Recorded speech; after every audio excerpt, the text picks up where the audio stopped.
Bem-vindos e bem-vindas ao podcast da FARSP, Vozes em Rede, um podcast onde trazemos as vozes que fazem parte da nossa rede. Hoje connosco temos Rodrigo Passos, vereador da Juventude e do Associativismo da Câmara Municipal do Porto. Vamos ouvir a sua voz, a sua história e a visão que tem para a juventude do Porto. Rodrigo, bem-vindo ao podcast da FARSP. Antes de mais, queremos começar por um desafio. Sabemos que realmente és vereador, que começaste as tuas funções no ano passado, mas quem é que é o Rodrigo fora do cargo de vereador? Uhum.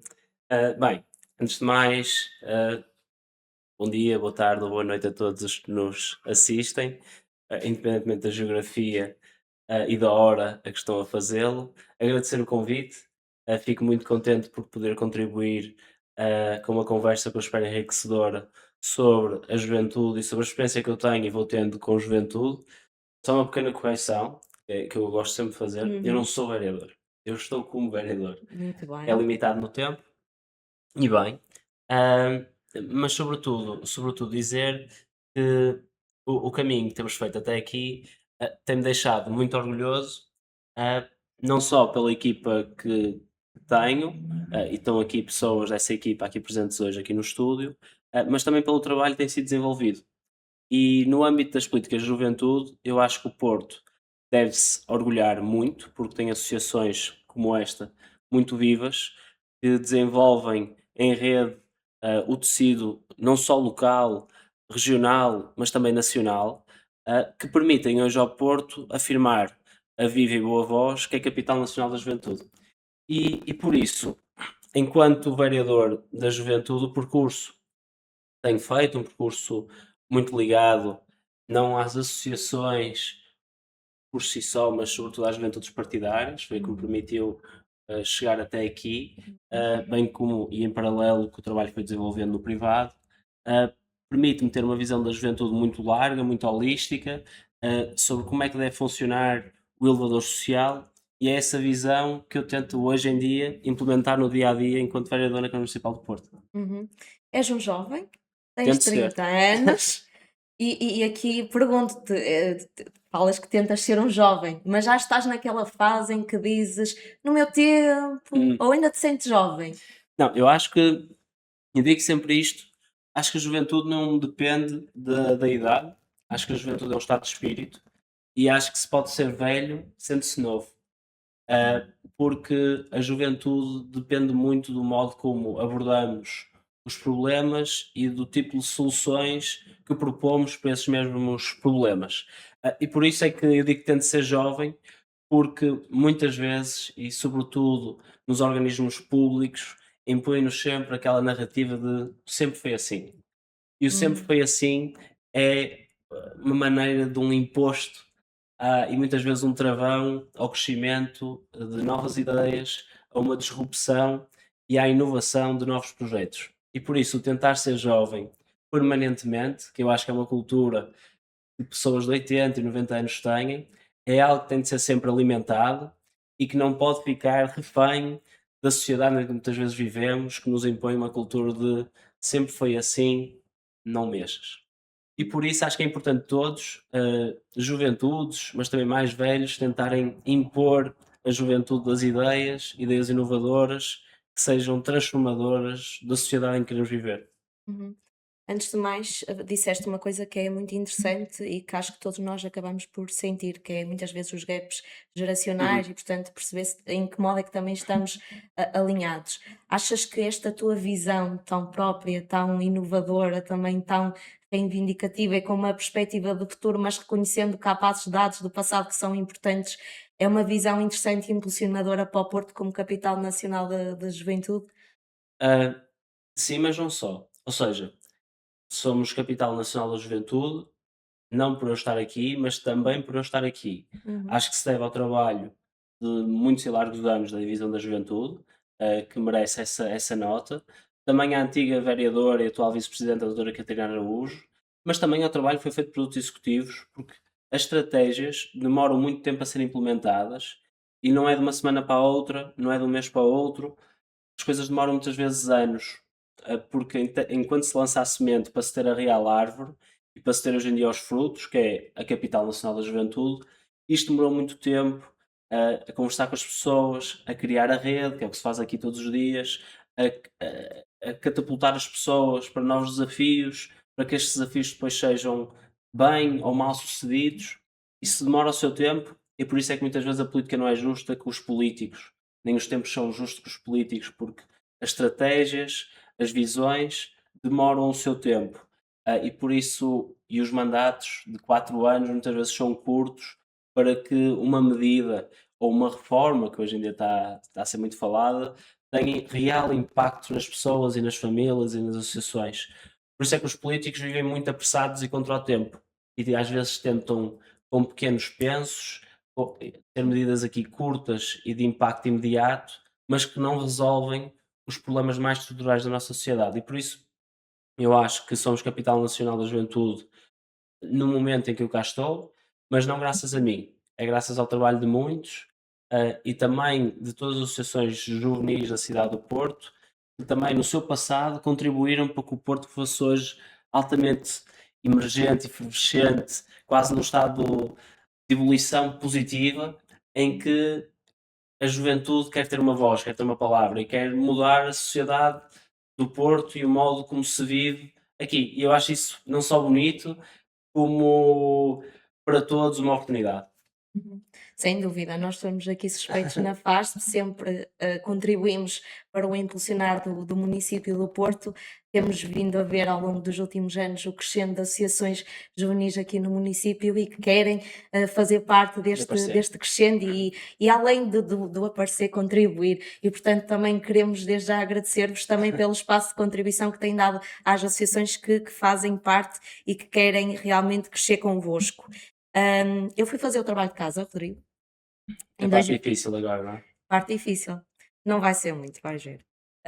Em 2024, era já um jovem bastante participativo, julgo eu, e se o meu estudo não está em erro, na JSD.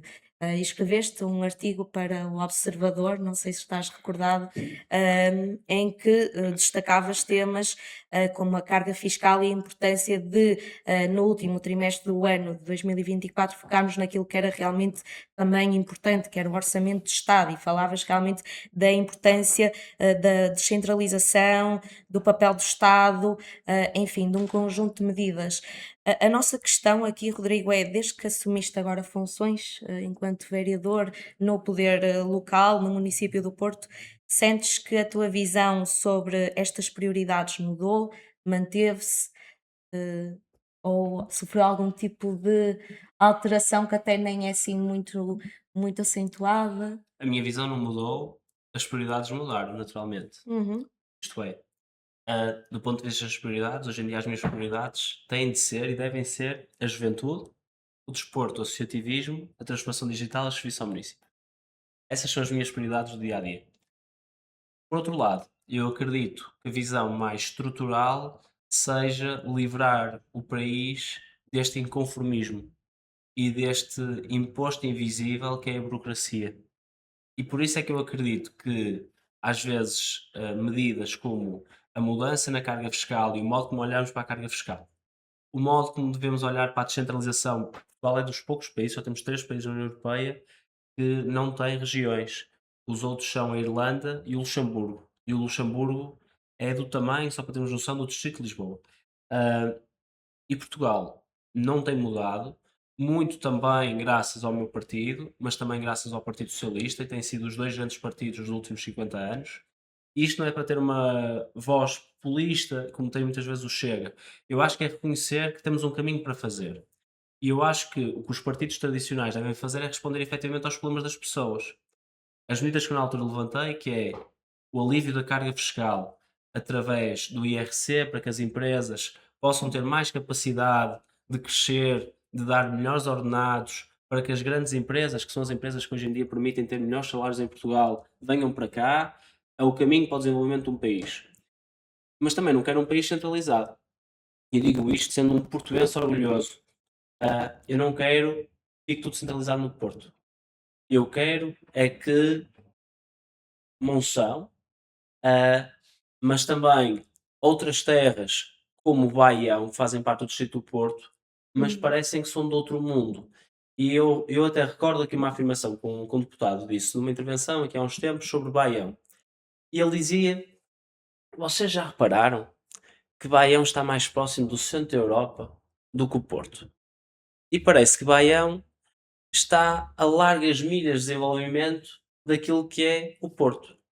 E como é que se justifica isto quando Baião está a meros 45 minutos de carro daqui? Justifica-se com um esquecimento que muitas vezes o poder centralizado e pesado que existe em Lisboa não permite que exista nestes territórios de baixa densidade. E é por isso, e até recordo aqui, na altura foi defendido pelo Jorge Moreira da Silva, numa campanha interna, ele dizia que os territórios menos densificados deviam ter uma carga fiscal diferente. E eu acompanho essa medida, acho essa medida positiva, porque permitia às empresas olharem para o território de maneira diferente. Se fosse fiscalmente mais sexy ir para o interior do que ser naturalmente uma empresa do litoral, as empresas iam naturalmente para o interior se fossem criadas condições. E por isso, as visões eu continuo a acompanhá-las. Uh, no entanto, hoje em dia não são as minhas prioridades, porque eu não tenho tempo para elas. Eu imaginei que não tivesses, não é? Realmente há que escolher as batalhas e as lutas do dia a dia. E falando em dia a dia, como é que tem sido, Rodrigo, passar das ideias à decisão, à implementação? Portanto, eu acredito que seja como jovem também, que és passar realmente ou ter.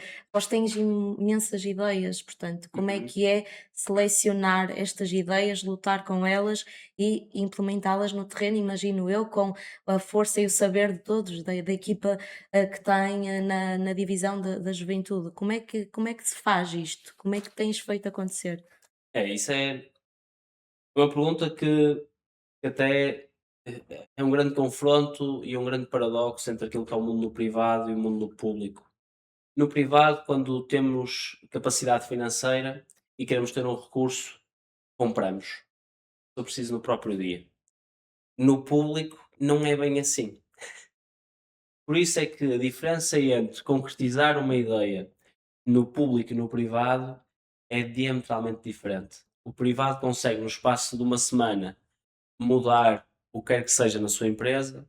O público demora, se calhar, 6 meses para fazer exatamente a mesma coisa. E nós dizemos: "Mas há maneira de mudar?" Há. O problema é que a contratação pública, hoje em dia, olha para os políticos, ah, como, ah, autênticos, autênticas pessoas que estão sempre a tentar usurpar o poder de uma maneira maquiavélica. Mas não é assim de todo. Aliás, eu vejo hoje na Câmara Municipal do Porto, tem quadros altamente qualificados, tem divisões que fiscalizam umas às outras, que permite que haja, desde logo, um escrutínio interno e uma auditoria interna do que é feita, que permite que as ações sejam normalmente bem tomadas. Não estou a dizer que não há erros, mas normalmente são bem tomadas. Mas como hoje em dia se toma o decisor político como um malfeitor, é mais difícil mudar a vida das pessoas. E por isso é que o Estado tem de ser mais ágil, o Estado tem de ser mais prático e tem de olhar de maneira diferente para o decisor político. Tem de, sobretudo, de facilitar a vida das pessoas. E por isso eu vejo de maneira diferente. Eu venho da esfera privada, sabia que se amanhã quisesse fazer um projeto, fazia. Aqui tenho de pensar, tenho de prever, tenho de pensar como é que aquela rubrica vai caber no orçamento, tem de ser aprovado, é muito diferente. Ainda assim, acho que tem outro encanto, porque é uma lógica de responder às necessidades da comunidade, numa lógica de total abnegação e de serviço público. Uhum. Portanto, é algo que é encantador. Sim, sim, sim, sim. Nunca dói a sair da cama. Uhum. É sempre bom. Portanto, há coisas que não te tiram o sono e outras que te tiram o sono. Hoje em dia há muito mais coisas que me tiram o sono, sem dúvida. Uhum. A juventude é uma delas? A juventude, sem dúvida, claro. Quero que a Uhum. juventude continue a ser viva, quero que a juventude consiga morar no Porto, quero que a juventude consiga concretizar os seus projetos de vida no Porto, quero que a juventude consiga ter o seu elevador social no Porto, independentemente da condição socioeconómica em que vive e em que nasceu. E por isso tira-me o sono, porque é através do sonho que vendemos às pessoas, temos de políticos e divisões e Câmara Municipal, de as tentar concretizar. E nós não podemos ser o travão ao crescimento, pelo contrário, nós temos de ser o facilitadores desse mesmo crescimento e dessa vontade que os portuenses e os que depois se tornam e se encantam e que se apaixonam pelo Porto, ah, devem ter a vida que merecem e com que ambicionam. Uhum. Achas que uma curiosidade, esta é a tua visão política, meramente política, ou é a tua visão como jovem que informa a tua visão política? Não sei se fui clara na minha pergunta, mas estava-te a ouvir A minha visão é e política. A minha uhum, visão é política, a minha visão é ideológica, porque eu acho que é importante ter a ideologia por trás para sustentar depois todo o pensamento, ah, a jusante, aliás. Caso contrário, deturpa-se, que é o tempo vai passando e eu posso começar a ficar com as ideias mais velhas, mais frouxas. Mas a ideologia permite-me ter uma base, um chão comum, para que depois eu consiga dar resposta aos uhum, vários problemas que vão surgindo, para que a resposta depois tenha uma resposta com uma base, com uma transversalidade que faça sentido e que seja transparente para todos. E uhum, sobretudo o que eu gosto quando me vem perguntar alguma coisa é, eu já esperava que me dissesse isso. Isso é porque já me esperam ideologicamente alguma coisa. Isso para mim uhum, deixa-me contente. uhum. Como é que tem sido, estar agora no terreno? Que aprendizagens é que têm sido adquiridas? Desafios é que têm surgido? Já falaste de alguns, da burocracia, desta mudança da celeridade do privado para o público. Que outras é que têm surgido? Hã, desde logo, o Porto é efetivamente uma cidade de eleição, em que as pessoas querem fazer aqui e concretizar aqui os seus projetos de vida. É uma cidade que há vários anos que está em clara ebulição, que está num crescimento fantástico, mas que agora também tem o seu lado menos bom, é como é que vamos conseguir responder a isso? Isso leva-nos aos anseios das pessoas. A questão da habitação, naturalmente, a questão da mobilidade, a questão da segurança, ou a falta dela, ou pelo menos a percepção que as pessoas têm dessa segurança. Ah, e depois, do ponto de vista social, há muita questão da saúde mental. E por isso todos estes fatores têm sido elencados, desde os mais novos aos mais velhos, são temas quase transversais, com que as pessoas se preocupam. E nós vivemos numa geração, os meus pais viveram numa geração em que deixaram, se calhar, um mundo menos bom para os seus filhos. Os meus avós deixaram um mundo melhor para os meus pais. Ah, e o que eu quero mesmo é que os meus filhos tenham uma vida melhor que a minha. Não está fácil, o contexto mundial, internacional, permite-nos olhar com algum receio para o que possa daí advir.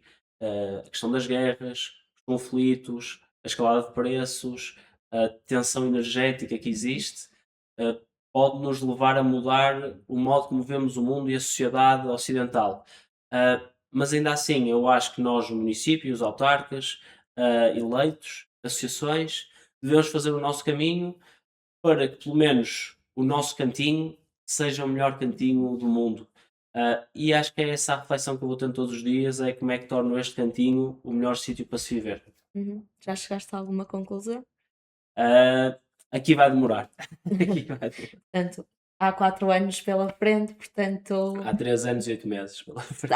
estamos a contar, estamos a contar. Claro. Falamos aqui de vozes, não é? Falava já há pouco também das vozes do povo, e portanto das Uhum. pessoas dos munícipes, não é? E nós aqui na FASP também temos na nossa rede várias vozes que nos inspiram. Nossa pergunta é: que vozes, ou voz neste caso, dentro ou fora da política, têm vindo a inspirar ao longo dos anos?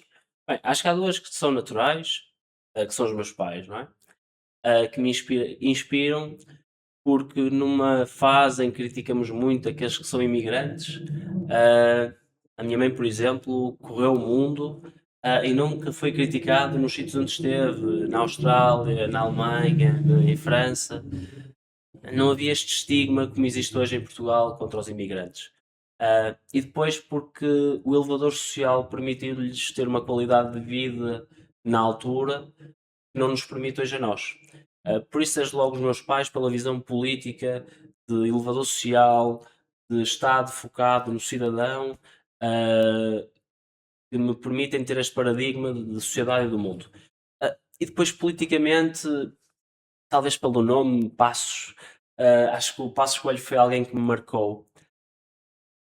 E marcou negativamente, e é importante reconhecer isso, muitas famílias e muitas pessoas, pelos cortes difíceis que teve de impor na altura do acordo que foi definido com a Troika, na altura com o Dr. José Sócrates, mas também com ele. Mas marcou-me porque ele teve a capacidade de fazer vários sacrifícios que se impuseram ao país e às pessoas, mas ao mesmo tempo, por trás do político está sempre o homem. E convém nunca esquecer isso. E por trás do Passos Coelho, do Dr. Passos Coelho, lembro-me sempre do homem que tinha uma mulher muito doente. E nunca esqueço essa história, porque ele era um homem com problemas quando saía de casa, tinha de enfrentar a ira dos portugueses por causa dos impostos que tinham de ser aplicados e por causa dos apoios sociais também foram retirados. Mas depois havia o homem dentro de casa que sofria o sofrimento da mulher. E no final daquele mandato, naqueles 4 anos, nós víamos o país a florescer. Depois ganhou o caminho. E o país até começou a sorrir. Tanto é que ele ganhou as eleições. Mas ele dentro de casa continuava mal. E isso marca-me ainda hoje, especialmente, porque o político não é só o político, é também o homem. E por isso ele é alguém que me marcou e ainda hoje me marca. Obrigada, Rodrigo, porque realmente estava a ouvir e realmente mostra o rosto humano por detrás da figura pública, da figura política. Muitas vezes as pessoas acabam por esquecer, porque realmente também têm as suas dores e o mundo precisa um bocadinho mais desta Empatia. visão, exatamente, da visão empática, que eu pessoalmente acabo por ter muito na minha linguagem. Acredito que para algumas pessoas, em virtude das circunstâncias de vida, possa ser um bocadinho difícil e nunca é demais relembrar isso e obrigada por essa partilha nesse sentido. Estamos praticamente também a chegar ao fim, mas não queria antes de mais falar de algo que é importante para nós, que é o envolvimento e a participação juvenil.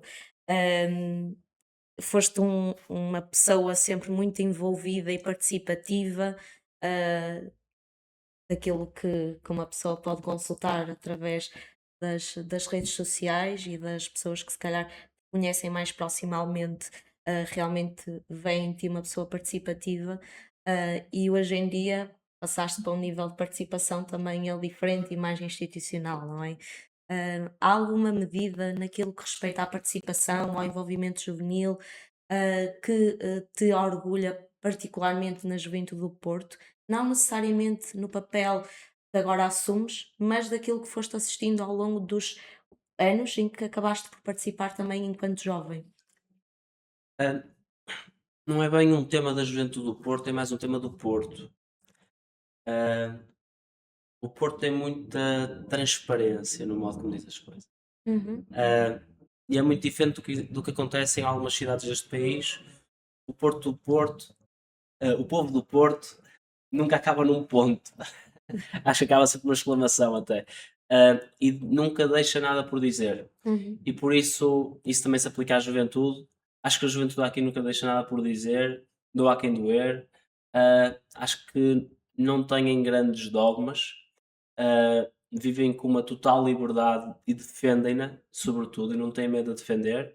E acho que o Porto tem essa singularidade, devemos continuar a estimular, e por isso acho que é o que merece mais destaque, Uhum. a meu ver. Então, daqui a, digamos, uma década, 10 anos, que comentário de um jovem sem esse dogma e com toda a liberdade de expressão que tenha, gostavas de ouvir e de sentir que todo o trabalho que fizeste, seja como vereador, seja também como jovem ativo e participativo, gostavas realmente de perceber e de identificar e, ao final de contas dizer valeu tudo a pena. Bem, É pergunta para 1 milhão de euros. Não sei, pode ser muita coisa, mas sobretudo não quero que digam que eu fechei a porta. Eu digo sempre que sou vereador com a porta aberta, porque eu efetivamente gosto de ouvir as pessoas e os problemas das pessoas. Não vou conseguir resolver todos os problemas, digo sempre isso. Não é possível resolver todos os problemas, o dinheiro é limitado, ah, e temos de responder a diversas áreas, mas o que eu não quero que digam é que eu fechei a porta. E por isso eu quero ser lembrado como o vereador tinha sempre a porta aberta. E acho que essa é a melhor maneira de estar na política, é com proximidade, com vontade de ouvir as pessoas, com vontade de estar no terreno, com vontade de envolver a sociedade. Isso acho que são os principais predicados que eu quero ser lembrado. Próximo. Uhum. Obrigada, Rodrigo. Vamos passar para o final do nosso episódio com uma novidade neste podcast. Vamos ser os dois a estrear, que é a rubrica Alta Voz. Consiste num conjunto de questões flash, digamos assim, Ok. e que terá que se escolher uma delas, está bem? Portanto, vamos testar a ver como é que corre. Muito bem. Isto é o carne ao peixe, não é? Exatamente, carne ou peixe. Por exemplo, carne ou peixe? Ah, carne. Carne, ok, não tinha essa aqui, mas é um bom exemplo para começarmos. Ideias ou execução? Execução. Representar ou ouvir? Ouvir. Otimismo ou realismo? Otimismo. Participação local é desconhecimento ou desmotivação? Ah, desconhecimento. Uhum. Espaço para os jovens, limitado ou mal aproveitado? Mal aproveitado. Uhum. Pausa para café ou um café para pausar? Uma pausa para café. Vamos terminar com não o que dizem os teus olhos, mas ser jovem no Porto é Uma oportunidade. muito bem.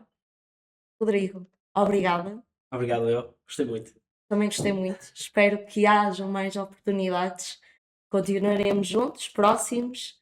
Este foi o primeiro episódio deste mandato Vozes em Rede, com o Rodrigo Passos, vereador da Juventude e Associativismo da Câmara Municipal do Porto.